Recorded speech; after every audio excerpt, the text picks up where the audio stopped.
지난달 65세의 한 분을 만났습니다. 그분은 제게 이렇게 말씀하셨습니다.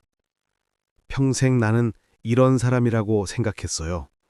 조용하고 소심하고 특별할 것 없는 평범한 사람.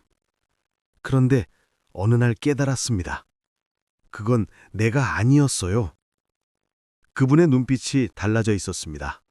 석 달 전 처음 뵀을 때와는 완전히 다른 사람 같았습니다. 무슨 일이 있었냐고 물었습니다.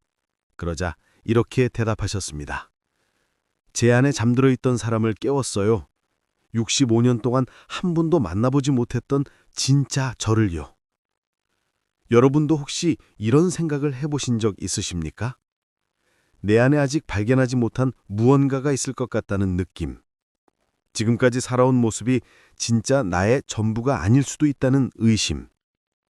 하지만 나이가 들었다는 이유로 이미 늦었다는 생각에 그냥 묻어버리지는 않으셨습니까? 오늘 들려드릴 이야기는 그런 여러분께 전하는 메시지입니다. 결코 늦지 않았습니다. 아직도 여러분 안에는 깨어나기를 기다리는 가능성들이 살아 숨쉬고 있습니다. 첫 번째 순간, 당연하다고 미뤘던 것들을 의심하기 시작할 때. 58세의 한 여성분이 계십니다. 평생을 가정주부로 사셨습니다. 남편을 내조하고 자녀를 키우고 시부모를 모시는 것이 당연한 삶이라고 믿으며 살아오셨습니다. 자녀들이 독립했습니다. 남편은 은퇴했습니다. 갑자기 할 일이 없어졌습니다. 텅 빈 집에서 하루 종일 무엇을 해야 할지 몰랐습니다. 우울했습니다. 그러던 어느 날 문득 이런 생각이 들었답니다. 나는 정말 이것밖에 못하는 사람일까? 나를 위해 산 적이 단 한 번이라도 있었나? 그 질문이 모든 것을 바꿨습니다. 당연하다고 여겼던 삶을 처음으로 의심하기 시작했습니다. 내가 정말 원했던 것은 무엇이었을까? 내가 좋아하는 것은 무엇일까? 나는 어떤 사람이고 싶었을까? 어릴 적 꿈이 있었습니다. 선생님이 되고 싶었습니다. 아이들을 가르치고 싶었습니다. 하지만 그 꿈은 결혼과 함께 묻혀버렸습니다. 40년이 지났지만 그 꿈은 여전히 마음 한구석에 남아 있었습니다. 용기를 냈습니다. 지역 아동센터에서 자원봉사를 시작했습니다. 아이들에게 책을 읽어주고 공부를 도와주고 이야기를 들어주었습니다. 처음에는 떨렸습니다. 하지만 아이들의 반짝이는 눈을 보는 순간 무언가가 깨어났습니다. 제 안에 이런 사람이 있었어요. 아이들을 사랑하고 가르치는 것을 즐기고 에너지가 넘치는 사람. 40년 동안 잠들어 있던 제 모습이었어요. 지금 그분은 주3일 센터에서 활동하고 계십니다. 얼굴이 빛납니다. 삶에 활력이 생겼습니다. 우울증도 사라졌습니다. 당연하다고 믿었던 것들을 의심하는 순간 새로운 문이 열립니다. 나는 이런 사람이어야 한다는 틀을 깨는 순간 진짜 나를 만날 수 있습니다. 두 번째 순간, 실패가 두렵지 않아질 때 62세의 한 남성분이 계십니다. 평생을 회사에서 보내셨습니다. 안정적인 직장, 괜찮은 월급, 성실한 직장인, 모두가 부러워하는 삶이었습니다. 은퇴 후 무료했습니다. 취미를 찾고 싶었는데 무엇을 해야 할지 몰랐습니다. 평생 일만 했기 때문입니다. 취미라는 것을 가져본 적이 없었습니다. 친구가 그림을 배워보라고 권했습니다.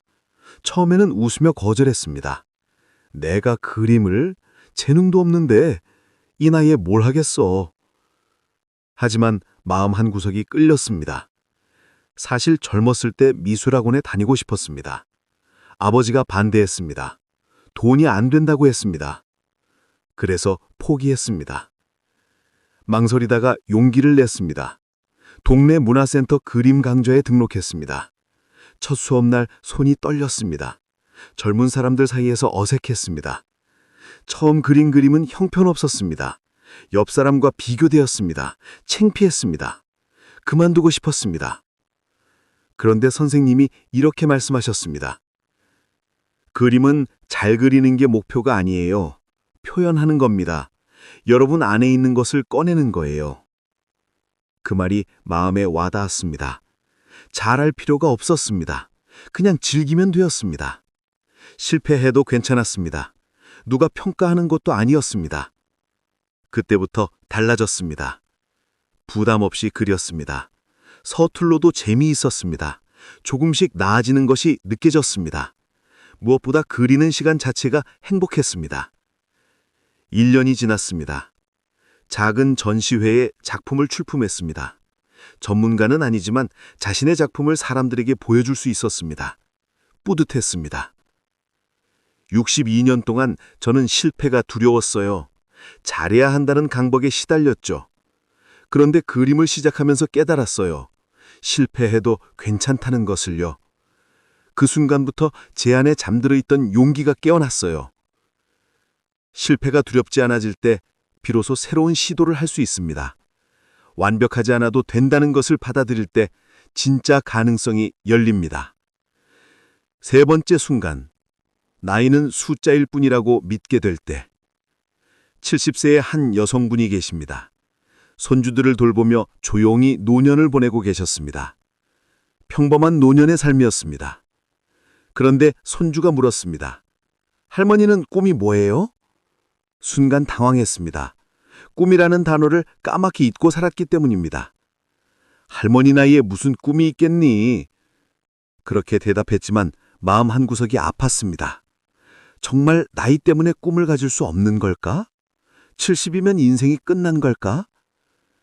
텔레비전에서 우연히 한 프로그램을 봤습니다.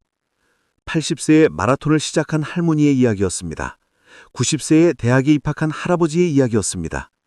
그 모습이 충격으로 다가왔습니다. 나도 할 수 있지 않을까? 작은 도전을 시작했습니다. 스마트폰을 배웠습니다. 처음에는 어려웠습니다. 젊은 사람들은 쉽게 하는데 본인은 계속 헤맸습니다. 손주에게 물어봤습니다. 창피했습니다. 하지만 포기하지 않았습니다. 동네 노인정에서 스마트폰 교실에 다녔습니다. 같은 처지의 어르신들과 함께 배웠습니다. 조금씩 익숙해졌습니다. 사진 찍는 법을 배웠습니다. 산책하면서 꽃을 찍고 하늘을 찍고 일상을 기록했습니다. 손주들에게 사진을 보냈습니다. 손주들이 좋아했습니다. 다음 단계로 나아갔습니다. 인터넷 쇼핑을 배웠습니다. 은행 앱을 배웠습니다. 영상 통화를 배웠습니다. 하나씩 정복할 때마다 자신감이 생겼습니다. 그러다 놀라운 일이 생겼습니다. 동네 카페에서 알바 자리가 생겼는데 지원했습니다. 사장님이 놀랐습니다. 어르신 나이에 일을 하시게요? 나이가 뭐가 중요합니까? 할 수 있으면 되는 거죠. 당당하게 대답했습니다. 일주일에 이틀 오전 시간에만 일합니다. 손님들에게 커피를 내드리고 계산을 돕고 가게를 정리합니다. 젊은이 고객들이 칭찬했습니다. 오히려 어르신들 손님 응대는 본인이 더 잘한다고요. 70년을 살면서 처음으로 깨달았어요. 나이는 정말 숫자일 뿐이라는 것을요. 제가 쟤를 늙었다고 규정했던 거예요. 그 틀을 깨니까 제 안에 이렇게 젊은 사람이 살아있더라고요. 나이는 변명이 될 수 없습니다. 나이를 핑계로 포기했던 것들이 사실은 두려움 때문이었다는 것을 인정할 때 진짜 변화가 시작됩니다.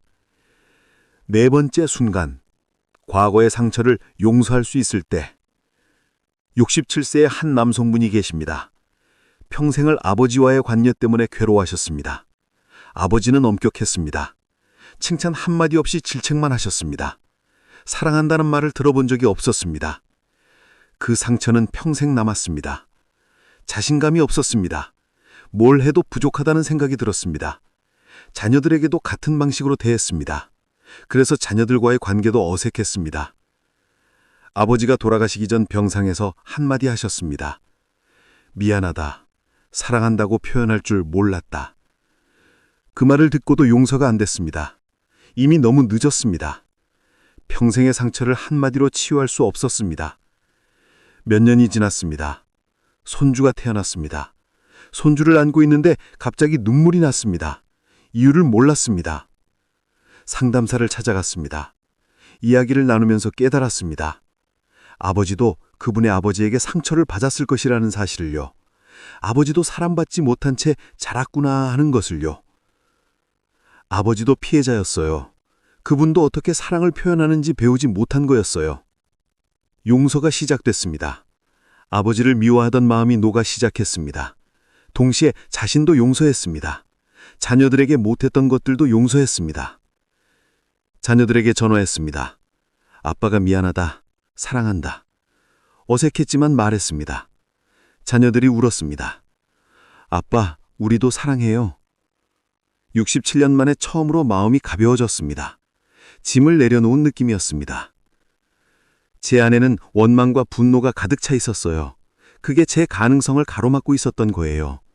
용서하고 나니까 제 안에 이렇게 따뜻한 사람이 있더라고요. 사랑할 줄 아는 사람이요. 과거의 상처가 현재의 가능성을 가로막습니다. 용서할 때 비로소 앞으로 나아갈 수 있습니다. 자신을 용서하고 타인을 용서할 때 새로운 나를 만날 수 있습니다.